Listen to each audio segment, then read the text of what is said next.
Jean-Luc, shorty specs, mysteries on the holodecks, asteroids, triple droids, telepathic betazoids, transporter, deadly claw, visitor from LA Law, photons, no Kirk, captain has gone berserk, shuttlecraft, Council Troy, Dr. Crusher's little boy, Klingon rights, parasites, new heights, phaser fights, Data's head, Tasha's dead, Riker's hanging by a thread, celebration, transformations, everyone to battle station. Start the series. It's the next generation on your favorite station. We didn't start the series, but when we are gone, it'll still be on. We didn't start the series. It's the next generation on your favorite station. We didn't start the series. Hi, this is Eric with Trek Talking, and we're here today to discuss the faction pack for Star Trek Attack Wing entitled The Animated Series.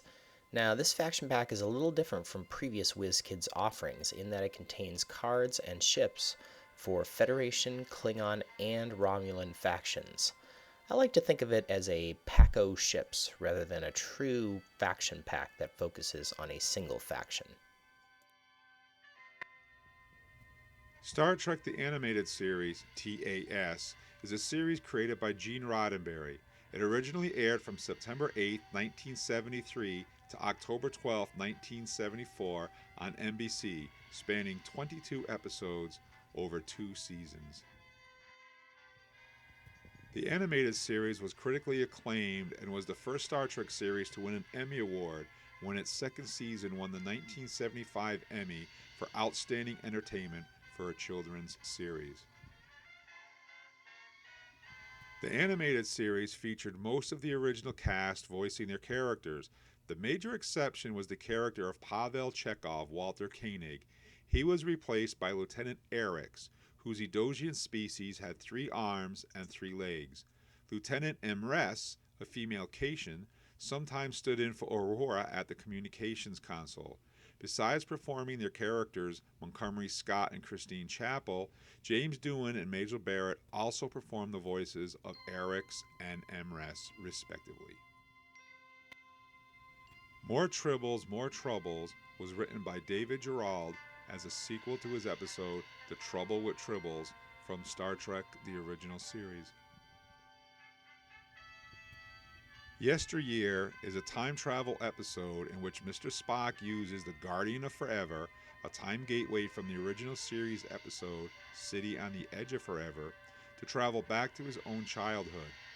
This is the only animated Star Trek episode written by original series and later Next Generation writer D.C. Fontana.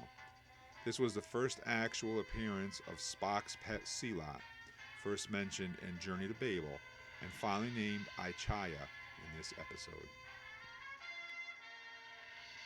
On June 27, 2007, Star Trek's official site incorporated information from Star Trek The Animated Series into its library section, clarifying once and for all that the animated series is part of Star Trek canon.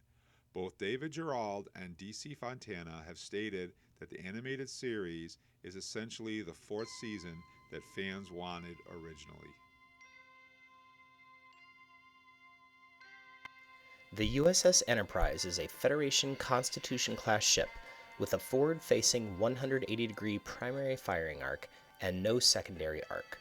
Its stat line consists of 3 attack, 1 agility, 4 hull, and 3 shields. It has evade, target lock, scan, and battle stations on the action bar, and the upgrade slots include 1 weapon and 4 crew. The ship costs 20 SP. Its ability reads, Action. Repair up to 3 shields on this ship. In my opinion, this is a very strong opener for this faction pack. A single action now nets you effectively 3 shield repairs versus 1 evade or 1 shield repair, increasing this ship's action economy by 3-fold. It still lacks a crucial tech slot and could use a few more attack dice, but the 4 crew slots make this ship truly customizable in almost any way. The IRW Talon is a Romulan D7 class vehicle with a forward-facing 90-degree firing arc and no secondary arc. Its stat line consists of 3 attack, 1 agility, 3 hull, and 2 shields. It has evade, target lock, cloak, and sensor echo on the action bar, and the upgrade slots include 1 tech, 1 weapon, and 1 crew. The ship costs 14 points. Its ability reads, before this ship reveals its maneuver dial, if this ship is cloaked, perform a 1 right or left or 1 straight maneuver, or perform a sensor echo action as a free action. Movement shenanigans abound with this deceptively simple ship ability. Because the ability allows you to perform a maneuver before revealing your maneuver dial, assuming you plan a sensor echo, it effectively nets you 3 moves on a turn with the free move, a natural maneuver, and a sensor echo. Pair this with a captain or crew that gives free action dice quality, and you're off to the races. The IKS Divisor is a Klingon D7 class vehicle with a forward-facing 90-degree primary firing arc and no secondary arc. Its stat line consists of 3 attack, 1 agility, 3 hull, and 2 shields. It has evade, target lock, and battle stations on the action bar, and the upgrade slots include 1 tech, 1 weapon, and 1 crew. The ship costs 14 SP. Its ability reads, when attacking, if the defending ship performed a maneuver with a speed of 3 or greater this game round, add 1 critical hit. This is not a ship you want to charge into battle against. That extra critical is not a dice, it's an automatic crit, and anyone who plays Attack Wing knows that automatic hits and crits are the good stuff.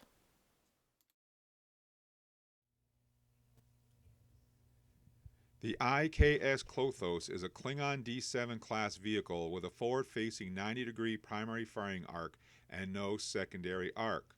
While it shares a stat line of 3 attack, 1 agility, 3 hull, and 2 shields with other D7s, it interestingly has a different action bar and cost from the Divisor. The Klothos has evade, target lock, cloak, and sensor echo on the action bar and costs 16 points. Its ability reads, when attacking, if the ship is cloaked, the ship rolls +1 attack die this attack.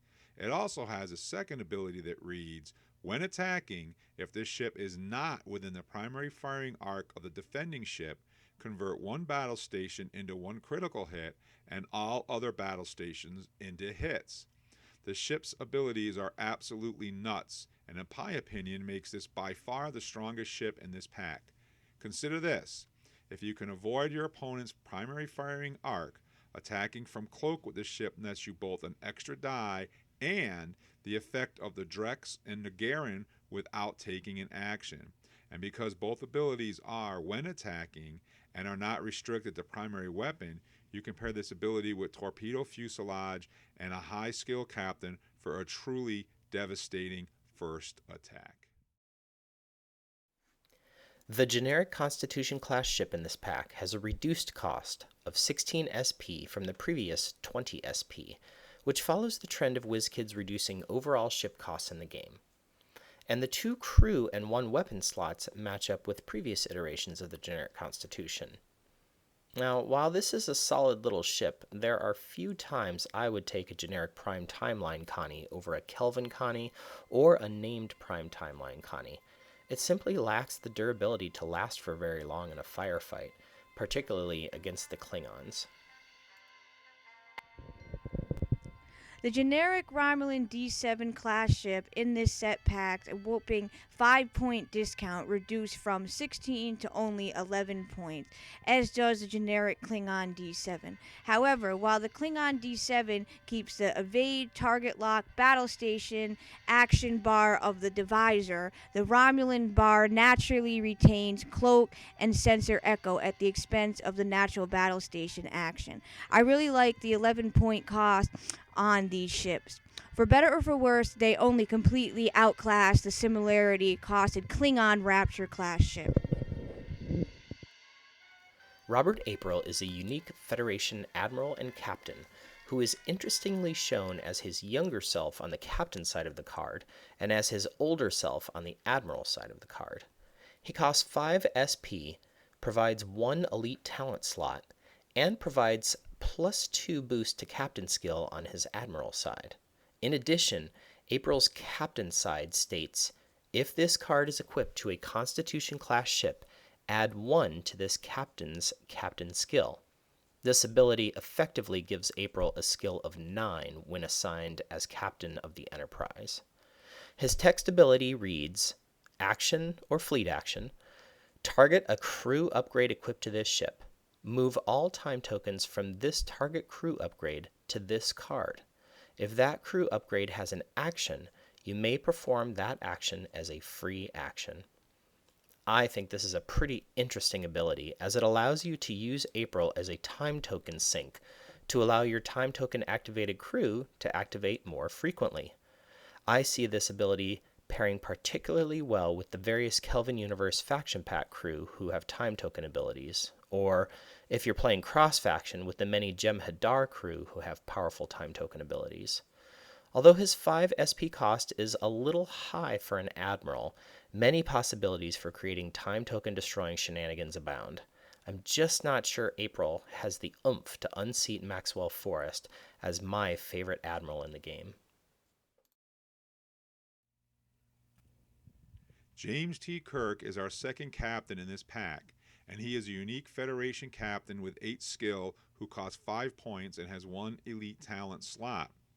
His ability reads, Action. Place a scanner battle station token besides this ship and perform the action of a crew upgrade equipped to this ship as a free action. Like most of the new cards being issued for Star Trek Attack Wing these days, Kirk's action ability nets you 1 free action and place a token, effectively doubling your action economy. Unlike Picard, who is limited to evade, target lock, scan, and battle stations options for his free action, Kirk's free action uses a crew ability, so pairing him with a crew who does multiple things can be particularly powerful. I see this new Kirk pairing extremely well with Old Mirror Sulu for dice quality, or Prime Mr. Sulu for extra defense. Either way, the new James T. Kirk is sure to make a splash on the Attack Wing stage. Kor is our first unique Klingon captain included in this pack. He has a skill of 8, costs 5 SP, and provides 1 elite talent slot. Kor's ability reads, When attacking, if this ship is cloaked, place 2 time tokens on this card. This ship rolls +1 attack die this attack, and this ship's cloak token does not flip this attack. If this card is equipped to a Klingon ship, add 1 hit. All hands to battle stations. I think we have a winner. Kor's ability is absolutely amazing, particularly when he is seated as the captain of the IKS Klothos. Consider this. If Kor attacks from cloak using the IKS Klothos, he rolls +2 attack dice, gets an extra automatic hit from outside the dice pool, doesn't flip his cloak token, and converts all battle stations to either hits or crits. And he still hasn't even taken an action. Kor was built to do damage, and I personally think he is one of the biggest highlights of this faction pack.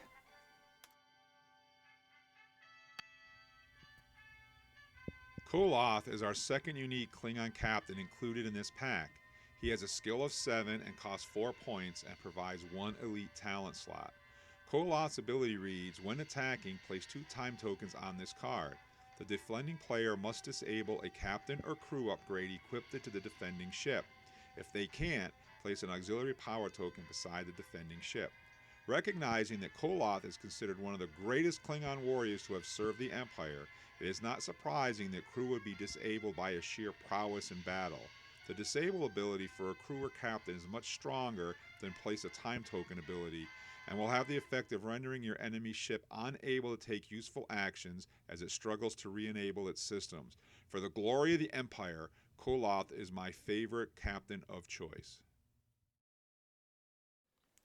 Laris is our unique Romulan captain included in the pack. He has a skill of 7, costs 4 SP, and provides 1 elite talent slot. Laris's ability reads, Combat Phase. If this ship performed a sensor echo action this game round, place a battle stations token beside this ship, and this ship rolls +1 attack die this game round. Laris pairs very nicely with the Talon's ship ability that encourages the pilot to sensor echo for free, and provides a battle stations token for ships that don't naturally have that ability. It's really great to see this kind of synergy from the animated series faction pack. I think Laris is going to be a particularly nasty captain as he starts showing up on my favorite Romulan ship, the Scimitar. Worthy opponent is a 1 per ship Klingon elite talent that costs 3 points and can only be equipped to a Klingon ship with a Klingon captain. This card reads, when defending while there is at least 1 damage card besides this ship card, discard this card. Convert all the attacking ships, hits, crits, and battle stations into blanks. Worthy opponent effectively masquerades as an attack cancel card for only 3 points that basically costs nothing to use, unlike cards such as conditional surrender. Legacy of the Name is a 1 per ship Federation elite talent that costs 3 SP and can only be equipped to a Federation ship with a Federation captain. The card reads, can only be equipped to a unique ship. Free action. Place 3 time tokens on this card. Perform a battle stations action or an evade action as a free action. If this card is equipped to a ship with Enterprise in its name, you may perform any available action as a free action instead. I have somewhat mixed feelings about this elite talent. On the surface, it is a free battle stations or evade every 3 turns, of course because of the time tokens, which is okay but not great. If you put the card on a ship named Enterprise, you can turn that into any available action, including something from a crew card, admiral card, or any other upgrade card. Considering the Klingons get a 3-point attack cancel in this set, Legacy of the Name just doesn't feel like it's at the same power level and therefore falls a bit flat for me.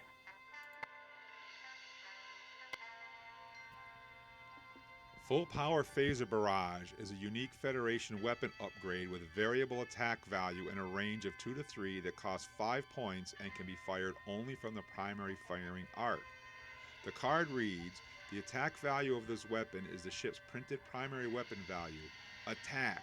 Place 3 time tokens on this card and an auxiliary power token besides this ship.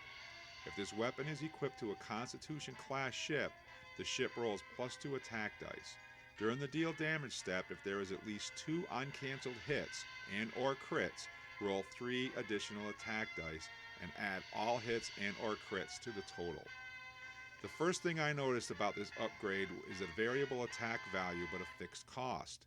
It also gives a bonus of +2 attack dice if placed on a Constitution class ship, but is not useless on other class vehicles, which can still use the 3 extra die portion of the card's ability. While a 5-point cost and 3 time token activation are steep costs for a card that will give you a maximum of 8 attack dice every few turns, they may make the Constitution class ship a force to rival the mighty Klingons in this set. Magnetic Pulse is a 1 per ship Klingon weapon with variable attack value and range 2 to 3 that costs 5 SP and can only be fired from a primary firing arc. The card reads, the attack value of this weapon is this ship's printed primary weapon value. Attack. Disable 1 active shield on this ship and target an opposing ship. If this weapon is equipped to a D7 class ship, this ship rolls +2 attack dice. All critical hits that would damage a shield on the defending ship inflict 1 hit on the defending ship's hull instead. Magnetic Pulse is essentially a more powerful, more costly version of the weapon of the same name from the IKS Garath prize expansion. The old Magnetic Pulse was fixed at 4 dice and cost 4 SP, and had the same disabled shield and ignore shield effects of this new version of the card. The new Magnetic Pulse gives 5 dice, or 6 if paired with a captain like Core from this pack, and costs 5 SP, so you're still paying about 1 SP per attack die. Furthermore, because it relies on scoring critical hits, this card is most effective when paired with a captain such as Crit Con or crew such as Drex, who convert hits and battle stations to critical hits.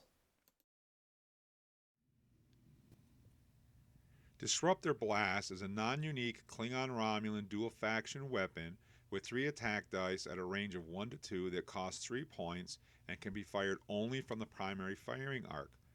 The card reads, Attack. Place 3 time tokens on this card and target an opposing ship. Make this attack twice against a defending ship. If the ship is a D7 class, you may convert 1 blank into 1 battle station during each attack. I'm mixed on this upgrade.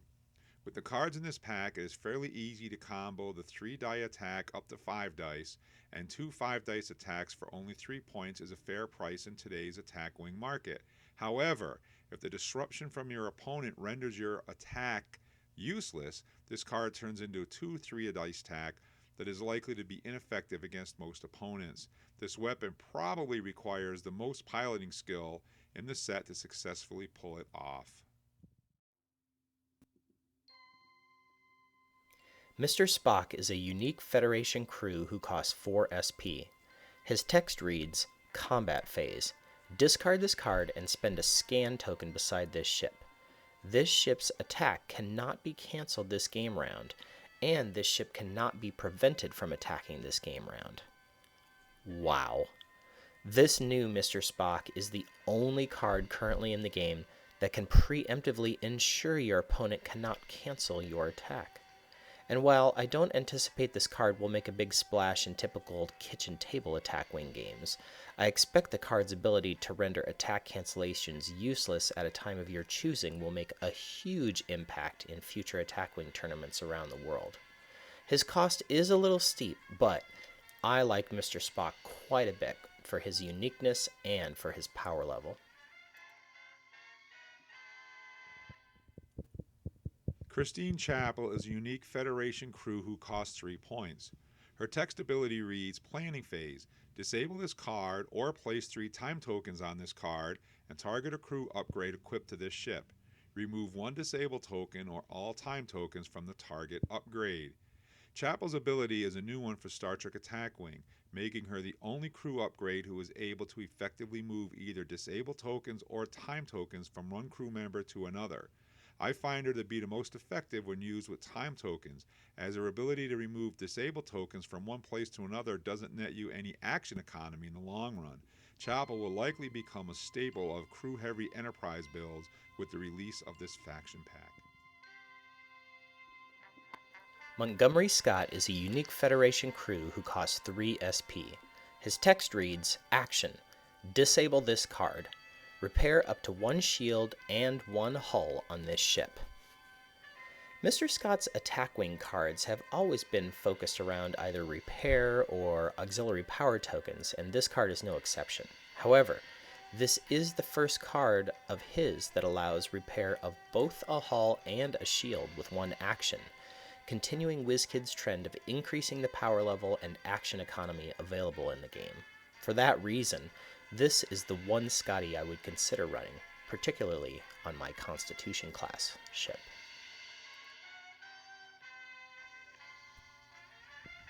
Wrasse is a unique Federation crew who costs 3 points.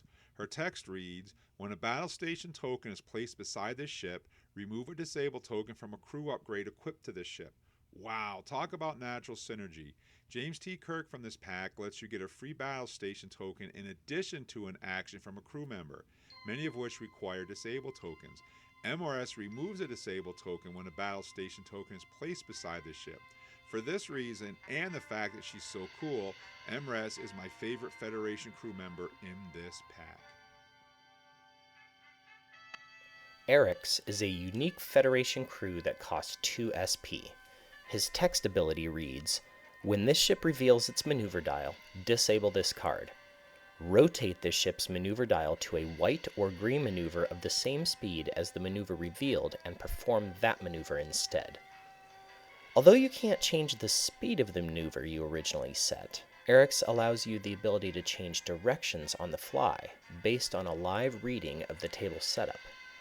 I imagine great things pairing Ericks with Chemosight, which allows you to add 2 to the speed of your maneuver whenever you like.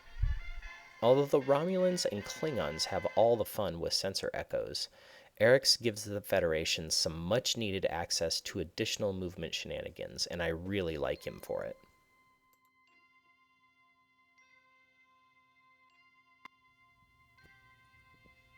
Kali is a unique Klingon crew with range 1 that costs 3 points and can only be equipped to a Klingon ship. Her ability reads, Action. Discard this card and target an opposing ship. Look at all face-down damage cards beside the target ship's ship card. Flip one of those damage cards face up and resolve its effect if applicable. Admittedly, damage or problems inflicted by critical damage cards have been the bane of many a fleet. I do like that Kali allows you the ability to look at all your opponent's damage cards and choose which one to resolve. However, given that you have likely almost offed your opponent anyway by the time they have several damage cards assigned to their ship, I find her cost a little high. She's probably best when saved to deal the final blow on an enemy ship that is already sinking. Kaz is a unique Klingon crew with range 1 that costs 2 SP and can only be equipped to a Klingon ship. His ability reads, when a Klingon crew upgrade equipped to this ship or another friendly ship within range would be discarded by an opposing effect, you may discard this card instead. Kaz is great anti-ganking protection and will help ensure your opponent's attempts at discarding your crew fail. However, I'm a little disappointed he only protects Klingon crew on Klingon ships. This restriction renders him pretty much useless in all but faction-pure Klingon fleets. Andorian Spy is a unique Romulan crew that has a range of 1 to 2 and costs 4 points. Its text ability reads, Activation Phase. Target a crew upgrade equipped to a friendly ship. This card becomes a copy of the target crew upgrade this game round.